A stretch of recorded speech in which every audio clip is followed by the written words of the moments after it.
ನಮಸ್ಕಾರ ವೀಕ್ಷಕರೇ, ಕುಟುಂಬದ ಜವಾಬ್ದಾರಿ ನಿಮ್ಮ ಮೇಲಿದ್ರೆ ಎಲ್ಲರ ಆರೋಗ್ಯವನ್ನು ಕಾಪಾಡುವುದು ಕೂಡ ನಿಮ್ಮ ಜವಾಬ್ದಾರಿನೇ ಅಲ್ವಾ? ಉತ್ತಮ ಆರೋಗ್ಯವನ್ನು ಕಾಪಾಡಿಕೊಳ್ಳಲು ಬೇಕು ಆಯುರ್ವೇದ. ಹಾಗಾದ್ರೆ ಆಯುರ್ವೇದದ ಬಗ್ಗೆ ಹೇಗೆ ತಿಳಿದುಕೊಳ್ಳೋದು?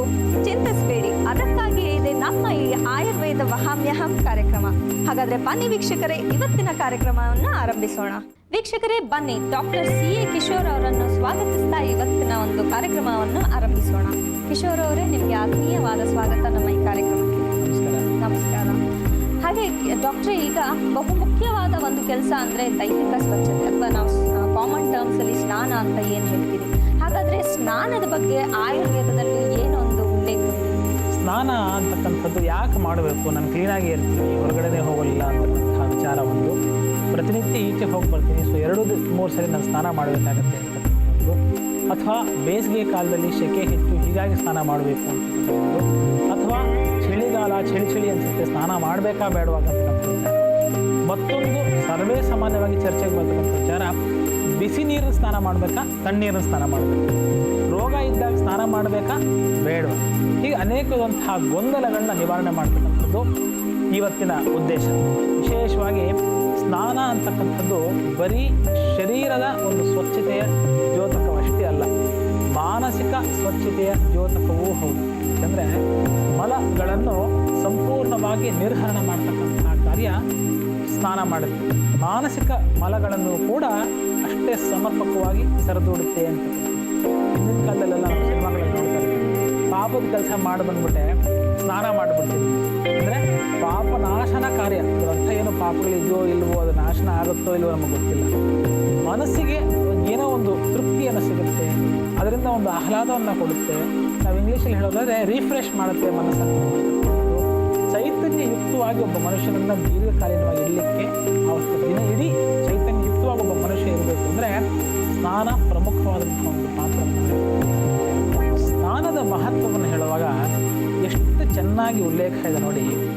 ದೀಪನಂ ಋಷ್ಯಮಾಯುಷ್ಯಂ ಸ್ನಾನ ಮೂರ್ಜಾ ಬಲಪ್ರದಂ ಕಂಡೂಮಲ ಶ್ರಮಸ್ವೇದ ದುರುಕ್ತಾಹ ಪಾಪಜಿತ್. ಅಂದರೆ ಏನಿದ್ರ ಅರ್ಥ? ದೀಪನ ಜಠರಾಗ್ನಿಯನ್ನು ಪ್ರದೀಪ ಮಾಡ್ತಕ್ಕಂಥದ್ದು. ಚಿಕ್ಕ ಉದಾಹರಣೆ ನೋಡಿ, ಸ್ನಾನ ಮಾಡಿ ಬಂದ ತಕ್ಷಣ ಸರ್ವೇ ಸಾಮಾನ್ಯ ಎಲ್ಲರೂ ನನ್ನ ಈ ಮಾತು ಒಪ್ಪಿರಿ ಅಂತ ಭಾವಿಸ್ತೀನಿ. ಸ್ನಾನ ಮಾಡಿ ಬಂದ ತಕ್ಷಣ ಹಸಿವೆ ಆಗುತ್ತೆ, ಚೆನ್ನಾಗಿ ತಿನ್ನಬೇಕು ಅನಿಸುತ್ತೆ. ನಮ್ಮ ಅಪಿಟೈಟ್ ಅಥವಾ ಹಸಿವೆ ಅಥವಾ ಹಂಗರ್ ಅಂತ ನಾವು ಕರಿತೀವಿ, ಗಮನೀಯವಾಗಿ ಜಾಸ್ತಿ. ಇದರ ಅರ್ಥ ಏನು ಅಂದರೆ ಚೆನ್ನಾಗಿ ಜಠರಾಗ್ನಿಯನ್ನು ಪ್ರದೀಪ್ತಗೊಳಿಸುತ್ತೆ ಈ ಸ್ನಾನ ಅಂತ. ವೃಷ್ಯ ಅಂದ್ರೇನು? ಕಾಮೋತ್ತೇಜಕನ ಹೌದು. ಹೀಗಾಗಿ ಸ್ನಾನ ಕಾಮವನ್ನು ಉತ್ತೇಜನ ಮಾಡಲಿಕ್ಕೂ ಕೂಡ ಅತ್ಯಂತ ಅನುಕೂಲಕಾರಕವಾದಂಥ ಒಂದು ಪ್ರಕ್ರಿಯೆ ಅಂತಕ್ಕಂಥ. ಆಯುಷ್ಯ ವೃದ್ಧಿ ಮಾಡೋದ್ರಲ್ಲೂ ಖಂಡಿತವಾಗಲೂ ತನಗೆ ಇಷ್ಟವಾದಂತಹ ಪಾತ್ರ ಈ ಸ್ನಾನ ವಹಿಸುತ್ತೆ. ಹಾಗೆಯೇ ಶರೀರದಲ್ಲಿರ್ತಕ್ಕಂಥ ಅನೇಕವಾದಂತಹ ನವೆಗಳು, ವಿಶೇಷವಾಗಿ ಸ್ವೇದದಿಂದ ಬರ್ತಕ್ಕಂಥ ಬೆವರು ಅದರಿಂದ ಉತ್ಪನ್ನವಾಗತಕ್ಕಂತಹ ನವೆ ಅಥವಾ ತುರಿಕೆಯನ್ನು ಕೂಡ ಸಮರ್ಪಕವಾಗಿ ದೂರ ಮಾಡತಕ್ಕಂಥದ್ದು ಈ ಸ್ನಾನ ಅಂತಕ್ಕಂಥದ್ದು. ನೀವು ಸರಳವಾಗಿ ನೋಡಿ, ದೀರ್ಘಕಾಲೀನ ಚರ್ಮವ್ಯಾಧಿಗಳಿದ್ದಾಗ ಕಡಲೆ ಹಿಟ್ಟಿನಿಂದ ಸ್ನಾನ ಮಾಡಿ ನೀವು ಹೊರಗೆ ಬನ್ನಿ, ಎಷ್ಟು ವಿಧವಾದಂತಹ ಒಂದು ಆಹ್ಲಾದ, ಒಂದು ಫ್ರೆಶ್ನೆಸ್ ಅಂತ ಕರಿತೀವಿ, ಒಂದು ತಾಜಾ ಭಾವನೆ ಮನಸ್ಸಿನಲ್ಲಿ ಪ್ರತಿಯೊಬ್ಬರಿಗೂ ಮೂಡಿ ಬರುತ್ತೆ ಅಂತಕ್ಕಂಥದ್ದು. ಸೊ ಸ್ನಾನ ಅಂತಕ್ಕಂಥದ್ದು ಪ್ರತಿನಿತ್ಯ ಪ್ರತಿಯೊಬ್ಬರೂ ಮಾಡಲೇಬೇಕಾದ ಒಂದು ಪ್ರಮುಖವಾದಂಥ ಅಂಶ. ಯಾಕೆಂದರೆ ಶ್ರಮ, ದೈಹಿಕ ಶ್ರಮ ಅಂತ ನಾವು ಹೇಳ್ತಾ ಇದ್ದೀವಿ, ಆಯಾಸ, ದಿನ ಇಡೀ ಕೆಲಸ ಮಾಡಬೇಕಾಗುತ್ತೆ. ಅಂತಹ ಸಂದರ್ಭದಲ್ಲಿ ಸ್ನಾನವನ್ನು ಮಾಡಿದಾಗ ಶರೀರಕ್ಕೆ ಹೆಚ್ಚಿನ ಮಟ್ಟದ ಒಂದು ಉತ್ತೇಜನವನ್ನು ಸಿಗುತ್ತೆ. ಕಾರ್ಯಾನಂತರ ಸ್ನಾನ ಮಾಡೋದು ಕೂಡ ದಂಡು ಬಂದಿರತಕ್ಕಂತಹ ಶ್ರಮ ಏನಿದೆ ಅದನ್ನು ಸಂಪೂರ್ಣವಾಗಿ ನಾಶ ಮಾಡುತ್ತೆ ಅಂತಕ್ಕಂಥದ್ದು. ಹಾಗೆಯೇ ನಾನು ಹಿಂದೆ ಹೇಳ್ತಾ ಇದ್ದೆ, ಪಾಪವನ್ನು ನಾಶ ಮಾಡುತ್ತೆ ಅಂತಕ್ಕಂಥದ್ದು. ಸೊ ಇದರ ಅರ್ಥ ಏನು ಅಂದರೆ ಪಾಪ ಪುಣ್ಯದ ವಿಚಾರ ತದನಂತರ ಮಾಡ್ತಕ್ಕಂಥದ್ದು. ಸ್ಥೂಲವಾಗಿ ಇದರ ಅರ್ಥ ಏನು ಅಂದರೆ ಮನಸ್ಸಿನ ಕಲ್ಮಶಗಳನ್ನು ಕೂಡ ಸಂಪೂರ್ಣವಾಗಿ ಸ್ನಾನ ಅಂತಕ್ಕಂಥದ್ದು ದೂರ ಮಾಡುತ್ತೆ. ಶರೀರಕ್ಕೆ, ಮನಸ್ಸಿಗೆ ಮುದವನ್ನು, ಶ್ರಮ ನಿರ್ಹರಣ ಮಾಡತಕ್ಕಂಥ ವಿಶಿಷ್ಟ ಪ್ರಕ್ರಿಯೆಯ ಸ್ನಾನ. ಸೊ ಬಿಸಿ ನೀರು ಸ್ನಾನ ಮಾಡಬೇಕಾ ಅಥವಾ ತಣ್ಣೀರು ಸ್ನಾನ ಮಾಡಬೇಕಾ ಅಂತ ಸರ್ವೇ ಸಾಮಾನ್ಯವಾಗಿ ಬಿಸಿ ನೀರು ಮಾಡ್ತಕ್ಕಂಥವರು ಶರೀರದ ಉತ್ತಮಾಂಗಗಳಿಗೆ, ಅಂದರೆ ತಲೆಗಾಯಿತು, ಕಣ್ಣಿಗಾಯಿತು, ಮುಖದ ಭಾಗಕ್ಕೆ ಬಿಸಿನೀರು ಮಾಡ್ತಕ್ಕಂಥದ್ದು ಅಷ್ಟು ಹಿತಕಾರಕವಲ್ಲ. ಯಾಕಂದರೆ ಕಣ್ಣಿನ ಸಮಸ್ಯೆಗಳಾಗ್ಬೋದು ಅಥವಾ ಕೂದಲು ಉದುರುವಿಕೆಯ ಸಮಸ್ಯೆ ಆಗಿರ್ಬೋದು. ಸರ್ವೇ ಸಾಮಾನ್ಯವಾಗಿ ಅತಿ ಹೆಚ್ಚು ಬಿಸಿನೀರನ್ನು ಉಪಯೋಗ ಮಾಡಿದಾಗ, ಬಿಸಿ ಮರಳುವಂತಹ ನೀರನ್ನು ನಾವು ತಲೆಗೆ ಮಾಡಿದಾಗ ಹೀಗಾಗಿ ನೀನು ಅನೇಕವಾದಂತಹ ಸಮಸ್ಯೆಗಳು ಬರೋದರಿಂದ ಅತ್ಯಂತ ಬಿಸಿ ನೀರನ್ನು ತಲೆಗೆ ಸ್ನಾನ ಮಾಡಬಾರ್ದು ಅಂತಕ್ಕಂಥದ್ದು. ಇಡೀ ಮೈಗೆ ಉಗುರು ಬೆಚ್ಚಗಿರ್ತಕ್ಕಂತಹ ನೀರನ್ನು ಸ್ನಾನ ಮಾಡಬೇಕು. ತಣ್ಣೀರು ಸ್ನಾನ ಮಾಡೋದು ಒಳ್ಳೆಯದಾ ಅಥವಾ ಬಿಸಿ ನೀರು ಸ್ನಾನ ಮಾಡೋದು ಒಳ್ಳೆಯದಾ ಅಂತಕ್ಕಂಥ ಅಂದಾಗ, ತಣ್ಣೀರನ್ನು ಸಾತ್ಮ್ಯವಾಗಿದ್ದರೆ ಅಂದರೆ ನಾವು ತಣ್ಣೀರಿಗೆ ಒಗ್ಗಿದ್ರೆ ಖಂಡಿತವಾಗ್ಲೂ ತಣ್ಣೀರಿಗಿಷ್ಟು ಪವಿತ್ರವಾದದ್ದು ಬೇರೆ ಸ್ನಾನವಿಲ್ಲವೇ ಇಲ್ಲ ಅಂತ ಹೇಳ್ತೀವಿ. ಹೀಗೆ ಇನ್ನೊಂದು ಪ್ರಮುಖವಾದಂತಹ ವಿಚಾರ, ಕಾಯಿಲೆಗಳಿಗೆ ಸಂಬಂಧಪಟ್ಟ ಹಾಗೆ ಸ್ನಾನ ಮಾಡಬೇಕಾ ಬೇಡ. ಇದರಲ್ಲಿ ಆಯುರ್ವೇದ ಮಾತ್ರ ವಿಶಿಷ್ಟವಾಗಿದೆ. ಇವಾಗ ಅನ್ಯ ವೈದ್ಯಕೀಯ ಪದ್ಧತಿಗಳಿಗೆ ಕಾಯಿಲೆ ಇದ್ದರೆ, ಗಾಯಗಳಿದ್ದರೆ ಸ್ನಾನ ಮಾಡಬೇಡಿ, ಗಾಯ ಇಲ್ಲ ಅಂದರೆ ಸ್ನಾನ ಮಾಡಿ ಅಂತಕ್ಕಂಥ ಒಂದು ಸ್ಥೂಲವಾದಂಥ ವರ್ಗೀಕರಣ ಕೊಡ್ಬೋದು. ಆದರೆ ವಿಶೇಷವಾಗಿ ಆಯುರ್ವೇದದ ದೃಷ್ಟಿಕೋಣದಲ್ಲಿ ನೋಡಿದಾಗ ಯಾವಾಗ ಜೀರ್ಣ ಪ್ರಕ್ರಿಯೆ ಸರಿಯಾಗಿಲ್ಲ, ಜ್ವರ ಆಗಿರ್ಬೋದು, ಹೀಗೆ ದೀರ್ಘಕಾಲೀನವಾದಂತಹ ಕೆಲವೊಂದು ಸಮಸ್ಯೆಗಳಿದ್ದಾಗ, ಪಚನ ಕ್ರಿಯೆ ಸಮರ್ಪಕವಾಗಿ ಇಲ್ಲದೇ ಇರತಕ್ಕಂಥ ಕಾಲದಲ್ಲಿ ಅಂತಹ ಸಂದರ್ಭದಲ್ಲಿ ಸ್ನಾನವನ್ನು ನಿಷಿದ್ಧ ಅಂತಕ್ಕಂಥದ್ದು ಹೇಳ್ತಾರೆ. ಬೇರೆ ಇನ್ನೆಲ್ಲ ಅಂದರೆ ರೋಗ ರುಜಿನಗಳಿದ್ದಾಗ ಕೆಲವೊಂದು ಸಂದರ್ಭಗಳಲ್ಲಿ ಮಾತ್ರ ಸ್ನಾನ ಅಂತಕ್ಕಂತಹ ಪ್ರಕ್ರಿಯೆ ನಿಷಿದ್ಧ. ಇಲ್ಲದಿದ್ದರೆ ಸರ್ವಕಾಲದಲ್ಲೂ ಸ್ನಾನ ಸೂಕ್ತ ಅಂತಕ್ಕಂತಹ ಮಾತು ಆಯುರ್ವೇದದಲ್ಲಿ ಹೇಳಿದ್ದಾರೆ ಅಂತ ಹೇಳ್ಬೋದು. ಡಾಕ್ಟ್ರೆ, ಸ್ನಾನ ಅನ್ನೋದು ಒಂದು ಚಿಕ್ಕ ಅಥವಾ ಸಿಂಪಲ್ ವಿಷಯ ಆದರೂ ಕೂಡ ಇದ್ರ ಹಿಂದೆ ಇಷ್ಟೊಂದೆಲ್ಲ ವಿಚಾರಗಳು, ಮಾಹಿತಿಗಳು ಇದೆ ಅಂತ ಗೊತ್ತಾಗಿದ್ದೀವತ್ತೆ. ಅದನ್ನು ತಿಳಿಸ್ಕೊಟ್ಟಿದ್ದಕ್ಕೆ ತುಂಬ ಧನ್ಯವಾದಗಳು. ಹಾಗೆ ಡಾಕ್ಟ್ರೆ, ಈ ಹ್ಯಾಲಿಟೋಸಿಸ್ ಅಂತ ಏನು ಕರಿತೀವಿ ಅಥವಾ ಬಾಯಿಯಿಂದ ಅಹಿತಕರವಾದ ದುರ್ವಾಸನೆ ಬರೋ ಒಂದು ಸಮಸ್ಯೆ ಕೆಲವರಿಗೆ ಇದ್ದೇ ಇರುತ್ತೆ. ಹಾಗಾದರೆ ಇದಕ್ಕೆ ಯಾವುದಾದ್ರೂ ಮನೆ ಔಷಧ ಇದೆಯಾ? ವಿಶೇಷವಾಗಿ ಈ ಬಾಯಿಯ ದುರ್ಗಂಧ, ಬಾಯಿಗೆ ಸಂಸ್ಕೃತದಲ್ಲಿ ಇನ್ನೊಂದು ಪದ ಮುಖ ಅಂತ ಹೇಳ್ತೀವಿ. ಸೊ ಬರೀ ಫೇಸ್ಗಷ್ಟೇ ಮುಖ ಅನ್ನೋದಿಲ್ಲ, ಬಾಯಿಗೂ ಕೂಡ ಮುಖ ಅಂತ ಹೇಳ್ತೀವಿ. ಸೊ ಹೀಗಾಗಿ ಮುಖಕ್ಕೆ ಸಂಬಂಧಪಟ್ಟಂತಹ ಮುಖ ದೌರ್ಗಂಧಕ್ಕೆ ಖಂಡಿತವಾಗ್ಲೂ ಆಯುರ್ವೇದದಲ್ಲಿ ಅನೇಕವಾದಂತಹ ಮನೆಮದ್ದುಗಳನ್ನು ಮಾಡ್ಬೋದು. ಅದನ್ನು ಯಾವ ರೀತಿಯಾಗಿ ಮಾಡೋಣ ಇಲ್ಲಿ ನೋಡೋಣ. ವೀಕ್ಷಕರೇ, ಹ್ಯಾಲಿಟೋಸಿಸ್ ಅಥವಾ ಬಾಯಿಯ ದುರ್ಗಂಧದ ಸಮಸ್ಯೆ ಅಂತ ನಾವೇನು ಹೇಳ್ತೀವಿ, ಅದಕ್ಕೆ ಮನೆಯಲ್ಲೇ ಸುಲಭವಾದ ರೀತಿಯಲ್ಲಿ ಔಷಧ ಹೇಗೆ ತಯಾರಿಸ್ಬೋದು ಅಂತ ನೋಡೋಣ. ವಿಶೇಷವಾಗಿ ಹ್ಯಾಲಿಟೋಸಿಸ್ ಅಂದರೆ ದುರ್ಗಂಧಯುಕ್ತವಾದಂತಹ ಬಾಯಿ ಅಂತ. ಎಷ್ಟು ಮುಜುಗರ ಕೊಡುತ್ತೆ ಅಂದರೆ, 4 ಜನ ಜೊತೆ ಸೇರಲ್ಲ ಈ ಸಮಸ್ಯೆ ಇದ್ದರೆ, 4 ಜನ ಜೊತೆ ಬೆರೆಯಲ್ಲ, 4 ಜನ ಇದ್ದರೆ ಅಥವಾ ಮನೆಯಲ್ಲೇ ತಮ್ಮವರೇ ಇದ್ರೂ ಸಹಿತ ಬಾಯಿ ತೆಗೆಯೋದಿಲ್ಲ. ಬಾಯಿ ತೆಗೆದ್ರೆ ಎಲ್ಲಿ ದುರ್ಗಂಧ ಬರುತ್ತೆ, ಪಕ್ಕದವ್ರು ನಮ್ಮ ಬಗ್ಗೆ ಕೆಟ್ಟದಾಗಿ ತಿಳ್ಕೊಳ್ತಾರೆ. ಸೊ ಈ ಸಮಸ್ಯೆಗೆ ಕಾರಣ ಏನು ಅಂತ ನೋಡಿದಾಗ, ದೀರ್ಘಕಾಲೀನವಾದಂತಹ ಅಜೀರ್ಣ, ಸರಿಯಾದಂತಹ ಪಚನ ಕ್ರಿಯೆ ಇಲ್ಲ ಅಂದರೆ ಬಾಯಿಯಿಂದ ದುರ್ಗಂಧ ಬರ್ತಕ್ಕಂಥದ್ದು ಸರ್ವೇ ಸಾಮಾನ್ಯವಾಗಿ ನೋಡ್ತೀವಿ. ಎರಡನೇದು, ಹಲ್ಲುಗಳ ಮಧ್ಯೆ ಕಸ ಅಥವಾ ಗಲೀಜಿದ್ದಾಗ ಕೂಡ ಅದು ಕೊಳೆತು ಬರ್ತಕ್ಕಂತಹ ದುರ್ವಾಸನೆ ಆಗಿರ್ಬೋದು. ಓರಲ್ ಹೈಜೀನ್ ಅಂತ ಕರಿತೀವಿ. ಬಾಯಿಯ ಒಳಗಡೆ ಇರ್ತಕ್ಕಂತಹ ಸ್ವಚ್ಛತೆ ಸರಿಯಾದಂಥ ರೀತಿ ಇಲ್ಲ ಅಂದರೂ ಕೂಡ ಈ ಥರದ ಒಂದು ಸಮಸ್ಯೆ ಹೆಚ್ಚಿನ ರೀತಿಯಲ್ಲಿ ಆಗುತ್ತೆ ಅಂತಕ್ಕಂಥ. ಸೊ ಪ್ರಮುಖವಾಗಿ ಈ ಸಮಸ್ಯೆ ಇದ್ದಾಗ ಯಾವ ರೀತಿಯಾಗಿ ನಾವು ನಿವಾರಣೆ ಮಾಡಬಹುದು? ಮೊಟ್ಟ ಮೊದಲನೆಯದಾಗಿ ಸಮಸ್ಯೆ ಅಜೀರ್ಣದಿಂದಿದ್ದರೆ ಅದಕ್ಕೆ ವಿಮುಕ್ತಿಗೊಳಿಸಲಿಕ್ಕೆ ಪಚನ ಕ್ರಿಯೆ ಸರಿಯಾಗತಕ್ಕಂತಹ ಸುಗಮವಾಗ್ತಕ್ಕಂತಹ ದ್ರವ್ಯಗಳನ್ನ ನಾವು ದೀರ್ಘಕಾಲೀನವಾಗಿ ಸೇವಿಸೋದ್ರ ಬಗ್ಗೆ ಹೆಚ್ಚಿನ ಒಂದು ಗಮನವನ್ನು ಹರಿಸಬೇಕು. ನೆಕ್ಸ್ಟು, ಬಾಯಿ ಒಳಗಿರುವಂಥ ಹುಣ್ಣು, ಸ್ರಾವ ಇವುಗಳಿಂದ ಕೂಡ ಬಾಯಿಯ ದುರ್ಗಂಧ ಹೆಚ್ಚಿನ ಒಂದು ರೀತಿಯಲ್ಲಿ ಆಗ್ಬೋದು. ಸೊ ಅದನ್ನು ಕೂಲಂಕುಷವಾಗಿ ಪರಿಶೀಲನೆ ಮಾಡಿಸಿ, ಪರೀಕ್ಷೆ ಮಾಡಿಸಿ, ತದನಂತರ ಅದಕ್ಕೆ ಸೂಕ್ತವಾದಂತಹ ಚಿಕಿತ್ಸೆಯನ್ನು ತಗೊಳ್ತಕ್ಕಂಥದ್ದು ಬಹಳ ಅವಶ್ಯ ಆಗುತ್ತೆ ಅಂತಕ್ಕಂಥದ್ದು.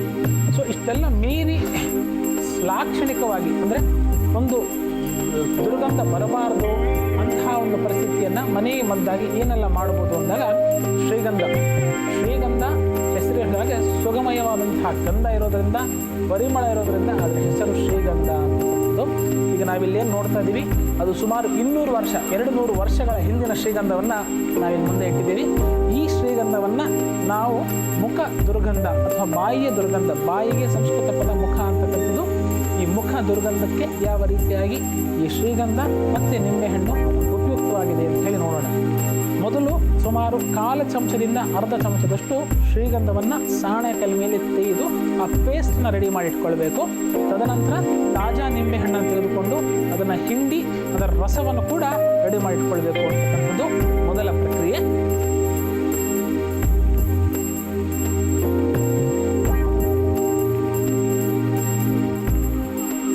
ಸುಮಾರು 50ರಿಂದ 100 ಆವರ್ತಿಗಳು ತೆಗೆದಾಗ ಒಂದು ಲೇಪ ಕ್ರಿಯೇಟ್ ಆಗುತ್ತೆ, ಒಂದು ಪೇಸ್ಟ್ ಥರ ಕ್ರಿಯೇಟ್ ಆಗುತ್ತೆ. ಅದನ್ನು ಒಂದು ಪುಟ್ಟ ಗಾಜಿನ ಬಟ್ಲಲ್ಲಿ ನಾವೀಗ ಶೇಖರಿಸ್ತಾ ಇದ್ದೀವಿ. ಶ್ರೀಗಂಧವನ್ನು ತೆಗೆದಾದ್ಮೇಲೆ ಅದನ್ನು ಒಂದು ಪುಟ್ಟ ಬಟ್ಲಿಗೆ ಹಾಕ್ಕೊಳ್ಬೇಕು.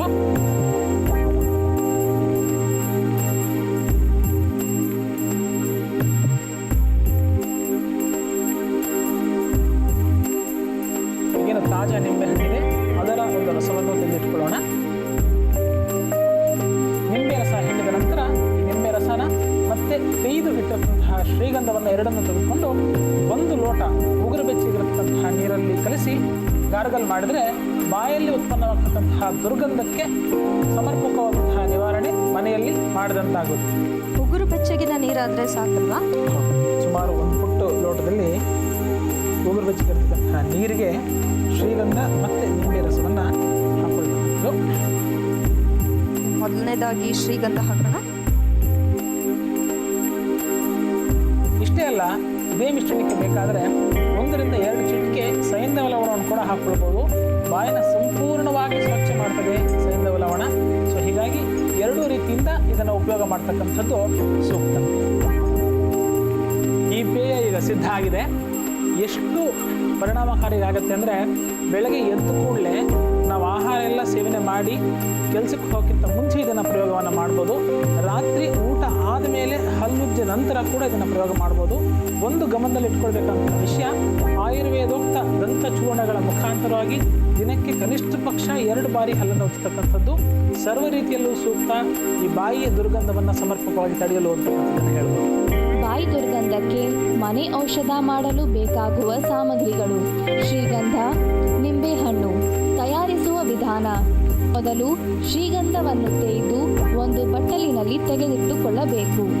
ನಂತರ ನಿಂಬೆ ರಸವನ್ನು ಮಾಡಿಕೊಂಡು ತೆಗೆದ ಶ್ರೀಗಂಧದ ಜೊತೆಗೆ 1 ಲೋಟ ನೀರಿನಲ್ಲಿ ಮಿಶ್ರಿಸಿಕೊಂಡರೆ ಬಾಯಿ ದುರ್ಗಂಧಕ್ಕೆ ಮನೆ ಔಷಧ ಸಿದ್ಧ.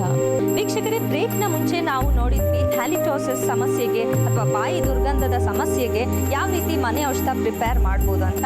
ಈಗ ಅದೇ ಸಮಸ್ಯೆಗೆ ಮತ್ತೊಂದು ಔಷಧ ಇದೆ, ಅದು ಏನಂತ ನೋಡೋಣ. ಬಾಯಿಯ ದುರ್ವಾಸನೆಗೆ ಅನೇಕ ವಿಧವಾದಂತಹ ಕಲ್ಪನೆಗಳು ಮನೆಯಲ್ಲಿ ಮಾಡ್ಕೊಳ್ತಕ್ಕಂಥದ್ದು ಲಭ್ಯ ಇದೆ. ಅದರಲ್ಲಿ ಮತ್ತೊಂದು ಕಾನ್ಸೆಪ್ಟ್ ಏನೆಲ್ಲ ನೋಡ್ಬೋದು ಅಂತ ಯೋಚನೆ ಮಾಡಿದ್ರೆ, ತುಳಸಿ ಶ್ರೇಷ್ಠ ಕ್ರಿಮಿಗ್ನ ಅಂತ ಕೂಡ ಹೇಳ್ತೀವಿ. ತುಳಸಿ ಕ್ರಿಮಿಗಳನ್ನು ದೂರ ಮಾಡುತ್ತೆ ಅಂತ. ಕ್ರಿಮಿಗಳಿಂದ ಬಂತಕ್ಕಂಥ ಕ್ರಿಮಿ ಅಂತ ಕೂಡಲೇ ಏನೋ ಒಂದು ವರ್ಮೋ ಒಂದು ಪ್ಯಾರಾಸೈಟೋ ಕಾಣಿಸ್ಬೇಕು ಬಾಯಲ್ಲಿ ಅಂತಲ್ಲ. ಯಾವುದೇ ಸೂಕ್ಷ್ಮ ಕ್ರಿಮಿ ಕೀಟಾಣುಗಳು, ಮೈಕ್ರೋ ಆರ್ಗ್ಯಾನಿಸಮ್ಸ್ ಅಂತ ಸ್ಥೂಲವಾಗಿ ನಾವು ಅರ್ಥೈಸ್ಕೊಳ್ಬೋದು. ಅದರಿಂದ ಕೂಡ ಬಾಯಲ್ಲಿ ವಾಸನೆ ಬರ್ತಿದ್ರೆ ಹೆಚ್ಚಿನ ಒಂದು ರೀತಿಯಲ್ಲಿ ಈ ತುಳಸಿ ಕೆಲಸ ಮಾಡುತ್ತೆ ಅಂತ ಹೇಳ್ಬೋದು. ಈ ಮನೆ ಮದ್ದಿಗೆ ನಮಗೆ ಬೇಕಾದಂತಹ ದ್ರವ್ಯಗಳು: ಪರಿಶುದ್ಧವಾದಂತಹ ತುಳಸಿ, ಚೆನ್ನಾಗಿ ತಾಜಾ ಸ್ವಚ್ಛವಾಗಿರ್ತಕ್ಕಂತಹ ತುಳಸಿ, ಏಲಕ್ಕಿಯ ಪುಡಿ, ಲವಂಗ ಮತ್ತು ಪಚ್ಕರ್ಪೂರ ಅಂತಕ್ಕಂಥದ್ದು. ಈಗ ಪಚ್ಕರ್ಪೂರ, ಲವಂಗ ಮತ್ತು ಏಲಕ್ಕಿಯನ್ನು ಪುಡಿ ಮಾಡ್ಕೊಳ್ಳೋಣ. ಪಚ್ಕರ್ಪೂರ 4 ರಿಂದ 5 ಲವಂಗದ ಗಡ್ಡೆಗಳು, ಹಾಗೆಯೇ ಸುಮಾರು 1/4 ಚಮಚದಷ್ಟು ಏಲಕ್ಕಿ ಬೀಜ. ಇದನ್ನು ಚೆನ್ನಾಗಿ ಕುಟ್ಟಿ ಪುಡಿ ಮಾಡಿಕೊಳ್ಳಬೇಕು ಅಂತಕ್ಕಂಥದ್ದು. ಇಷ್ಟೇ ಅಲ್ಲ, ದೀರ್ಘಕಾಲಿಕವಾಗಿ ಈ ಸಮಸ್ಯೆ ಇದ್ದರೆ ಬೇವಿನ ಕಷಾಯದಿಂದ ಕೂಡ ಮೇಲಿಂದ ಮೇಲೆ ಬಾಯಿ ತೊಳ್ಕೊಳ್ತಕ್ಕಂಥದ್ದು ಹೆಚ್ಚಿನ ಒಂದು ರೀತಿಯಲ್ಲಿ ಅವಕಾಶ ಅನುಕೂಲ ಆಗುತ್ತೆ. ಬೇವು ಸ್ವಲ್ಪ ಕಹಿ ಸರಿ, ಆದರೆ ಬಾಯಿಯನ್ನು ಅದರಲ್ಲಿ ಚೆನ್ನಾಗಿ ಮುಕ್ಕಳಿಸಿ ತದನಂತರ ತಣ್ಣೀರಿಂದ ವಾಶ್ ಮಾಡಿದರೆ ಅದರಿಂದ ಉತ್ಪನ್ನವಾಗ್ತಕ್ಕಂತಹ ತಾಜಾತನ ಹೆಚ್ಚಿನ ಒಂದು ಸಂತೋಷಮಯವಾದಂತಹ ಪರಿಸ್ಥಿತಿಯನ್ನು ಕೊಡುತ್ತೆ. ಬಾಯಿನ ದುರ್ಗಂಧವನ್ನು ಸಂಪೂರ್ಣವಾಗಿ ನಿವಾರಣೆ ಮಾಡುತ್ತೆ ಅಂತ ಹೇಳ್ತೀವಿ. ಈ ವಿಧವಾದಂತಹ ಕಲ್ಪನೆ ನಾವೇನು ಮಾಡ್ತಿದ್ದೀವಿ ಈಗ, ಕಲ್ಪನೆ ಅಂದರೆ ಔಷಧಿ ಮಾಡುವ ವಿಧಿ ಅಂತಕ್ಕಂಥದ್ದನ್ನು ಸಂಸ್ಕೃತದಲ್ಲಿ ಹೇಳ್ತೀವಿ. ಈ ಕಲ್ಪನೆಯಲ್ಲಿ ವಿಶೇಷವಾಗಿ ಪಚ್ಕರ್ಪೂರ, ಏಲಕ್ಕಿ ಮತ್ತು ಲವಂಗವನ್ನು ತೆಗೆದುಕೊಂಡಿದ್ದೀವಿ. ಈ 3 ಚೆನ್ನಾಗಿ ಪುಡಿ ಮಾಡಿದ ಮೇಲೆ ಇದೇ ಮಿಶ್ರಣದ ಜೊತೆಗೆ ತುಳಸಿಯನ್ನು ಹಾಕಿ ಪುಡಿ ಮಾಡ್ತೇವೆ. ಚೆನ್ನಾಗಿ ಜಜ್ಜಿಸ್ತೀವಿ. ಫೈನ್ ಪೇಸ್ಟ್ ಚಟ್ನಿ ರೂಪಾಂತರ ಆಗುವವರೆಗೂ ಅದನ್ನು ಚೆನ್ನಾಗಿ ಹಾಕಿ ಜಜ್ಜಿಸ್ತೀವಿ. ತುಳಸಿ ಎಷ್ಟು ತಗೋಬೋದು? ಸುಮಾರು 40 ರಿಂದ 50 ಎಲೆಯಷ್ಟು ತುಳಸಿ ಬೇಕಾಗಬಹುದು. ಡಾಕ್ಟ್ರೆ, ಈಗ ಮಿಶ್ರಣ ಸಂಪೂರ್ಣವಾಗಿ ತಯಾರಾಗಿದೆ. ಕಲ್ಕ ಸರಿಯಾದಂಥ ರೀತಿಯಿಂದ ಆಗಿದೆ. ಇದನ್ನು ಇವಾಗ ಸುಕೋಷ್ಣವಾದಂತಹ ನೀರು ಅಂದರೆ ಉಗುರು ಬೆಚ್ಚಗಿರತಕ್ಕಂತಹ ನೀರಲ್ಲಿ ಸರಿಯಾದಂಥ ರೀತಿಯಿಂದ ಮಿಕ್ಸ್ ಮಾಡಿ ಆಮೇಲೆ ಬಾಯಿಗೆ ಗಾರ್ಗಲ್ ಮಾಡೋಕ್ಕೆ ಯೋಗ್ಯವಾದಂಥ ಔಷಧಿ ಇದಾಗುತ್ತೆ. ಸಂಪೂರ್ಣವಾದಂಥ ದ್ರವ್ಯದ ಜೊತೆ ಹಾಕಿ ಕಲಕಬಹುದು. ತುಂಬ ಸುವಾಸನೆ ಬೀರ್ತಾ ಇದೆ ಈ ಒಂದು ಮಿಶ್ರಣ ಏನು ತಯಾರು ಮಾಡಿದ್ದೀವಿ. ಹೊರಗಡೆ ಮೂಗಿಗೆ ಇಷ್ಟು ಸುವಾಸನೆಯ ಬಂದರೆ ಬಾಯಿ ಒಳಗಡೆ ಇದನ್ನು ಹಾಕಿ ಗಾರ್ಗಲ್ ಮಾಡಿದಾಗ ಎಷ್ಟು ಫ್ರೆಶ್ನೆಸ್ ಅನಿಸ್ಬೋದು ಅಂತ. ಇವತ್ತು ನಿಮಗೆ ಮಾರುಕಟ್ಟೆಯಲ್ಲಿ ಲಭ್ಯವಿರತಕ್ಕಂತಹ ಮೌತ್ ಫ್ರೆಶ್ನರ್ಸು ಇದಕ್ಕೆ ಇದಕ್ಕೆ ಯಾವುದೇ ಒಂದು ರೀತಿಯಲ್ಲೂ ಹೋಲಿಸ್ಲಿಕ್ಕಿಲ್ಲ. ಇದು ಅನುಪಮ ಅಂತ ಅಂದರೆ ಇದು ಹೋಲಿಸ್ಲಿಕ್ಕೆ ಯೋಗ್ಯವಾಗಿಲ್ಲ. ಎಷ್ಟು ಸರಳವಾಗಿ ಮಾಡ್ಬೋದು, ಪ್ರತಿಯೊಬ್ಬರೂ ಮನೆಯಲ್ಲಿ ಮಾಡ್ಬೋದು. ಮಿತವ್ಯಯಕಾರಿ, ಏನೂ ಖರ್ಚಿಲ್ಲ, ಕಷ್ಟ ಇಲ್ಲ. ಪಚ್ಚಕರ್ಪೂರ ತೀರ್ಥಕ್ಕೆ ಹಾಕೋದಿರುತ್ತೆ, ಲವಂಗ ಇರುತ್ತೆ, ಏಲಕ್ಕಿ ಇರುತ್ತೆ, ತುಳಸಿ ಅಂತೂ ಮನೆ ಮುಂದೆ ಅಥವಾ ಮನೆ ಹಿತ್ತಲಲ್ಲೇ ಇರುತ್ತೆ. 4 ಇದ್ದರೆ ಈ ಮಿಶ್ರಣ ಸಂಪೂರ್ಣವಾಗಿ ಆರೋಗ್ಯಕರವಾದಂತಹ ಜೀವನಕ್ಕೆ ಸರ್ವೌಷಧಿಯಾಗಿ ದಿವ್ಯೌಷಧಿಯ ಕೆಲಸ ಮಾಡುತ್ತೆ ಅಂತ ಹೇಳ್ಬೋದು. ಬಾಯಿ ದುರ್ಗಂಧಕ್ಕೆ ಮನೆ ಔಷಧ ಮಾಡಲು ಬೇಕಾಗುವ ಸಾಮಗ್ರಿಗಳು: ಪರಿಶುದ್ಧ ತುಳಸಿ, ಪಚ್ಚ ಕರ್ಪೂರ, ಏಲಕ್ಕಿ, ಲವಂಗ. ತಯಾರಿಸುವ ವಿಧಾನ: ಮೊದಲು ಪಚ್ಚ ಕರ್ಪೂರ, ಏಲಕ್ಕಿ, ಲವಂಗವನ್ನು ಕುಟ್ಟಿ ಪುಡಿ ಮಾಡಿಕೊಳ್ಳಬೇಕು. ನಂತರ ಇದೇ ಮಿಶ್ರಣದ ಜೊತೆ ತುಳಸಿ ಎಲೆಯನ್ನು ಹಾಕಿ ಕುಟ್ಟಿ ಮಿಶ್ರಣ ಮಾಡಿಕೊಳ್ಳಬೇಕು. 1 ಲೋಟ ನೀರಿನಲ್ಲಿ ಈ ಮಿಶ್ರಣವನ್ನು ಬೆರೆಸಿದರೆ ಬಾಯಿ ದುರ್ಗಂಧಕ್ಕೆ ಮನೆ ಔಷಧ ಸಿದ್ಧ.